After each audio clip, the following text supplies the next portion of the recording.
Chapter 6, Dhyana Yoga. At the end of Chapter 5, Krishna briefly mentioned the system of Ashtanga Yoga, the strict, regulated, focused regime of an ascetic yogi. In the present day, millions of people worldwide practice elements of this path primarily as Hatha Yoga and Pranayama, which offers benefits for physical and emotional well-being. In this chapter, the path of Ashtanga Yoga is explained in its entirety.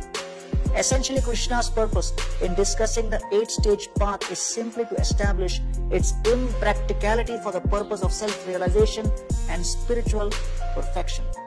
In an age surcharged with temptation and distraction, the easiest and the topmost path of self-realization is Bhakti Yoga.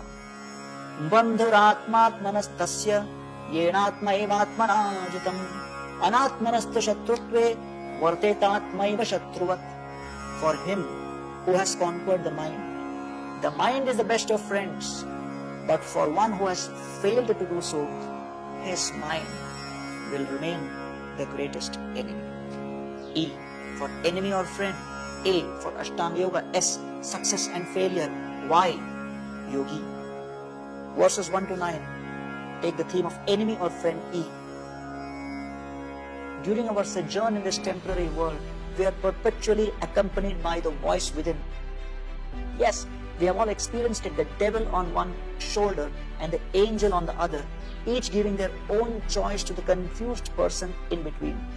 The mind is that voice within, essentially a storehouse of memories and experiences that offers options to the individual. An uncontrolled mind will agitate, misguide, and entangle the soul within this world, forcing us to succumb to our lower nature of lust, anger, and greed.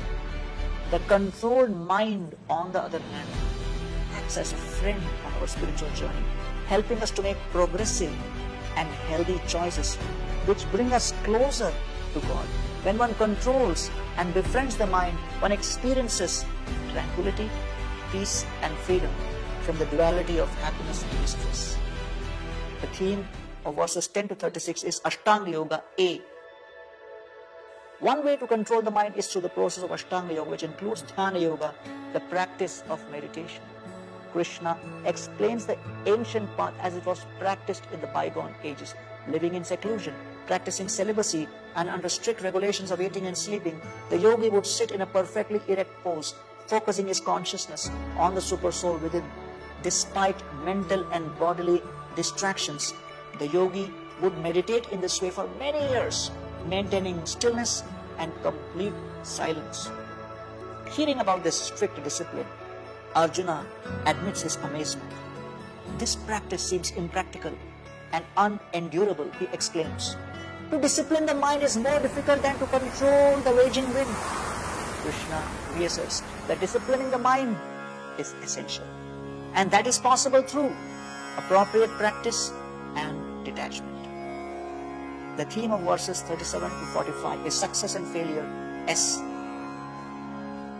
Hearing about the difficult Ashtanga Yoga process raises a new concern for Arjuna. What happens if one faithfully takes to this yogic process, but later falls away without perfecting his spiritual consciousness? This unsuccessful spiritualist is seemingly left in no man's land, having failed to attain spiritual satisfaction and simultaneously squandered his opportunities for worldly pleasure. Krishna appeases all such fears by explaining that whoever takes up a genuine spiritual process is eternally benefited even if they don't perfect it. If we don't complete it in one lifetime, we can carry on in the next life from the same point, and the individual thus evolves towards spiritual perfection. The theme of verses 46-47 is Why Yogi. After summarizing the arduous process of Dhyana meditation and Ashtanga Yoga, the chapter concludes with a ray of hope. Krishna reaffirms that the perfection and goal of all yoga systems is to help the individual become fully conscious of God at all times. While all yoga systems are certainly beneficial, the easiest, most efficient and essential path is known as Bhakti Yoga, the yoga of devotion. In this age, The primary practice of Bhakti Yoga is mantra meditation, chanting the names of God. Hare Krishna, Krishna Krishna, Hare Hare, Hare Rama, Rama Rama, Hare Hare.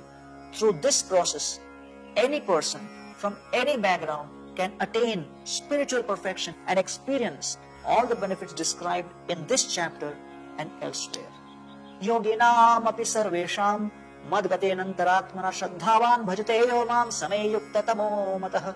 Of all yogis, the one with great faith who always abides in me, thinks of me within himself and renders transcendental service to me.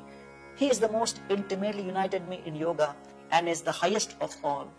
That is my opinion. Krishna, Krishna.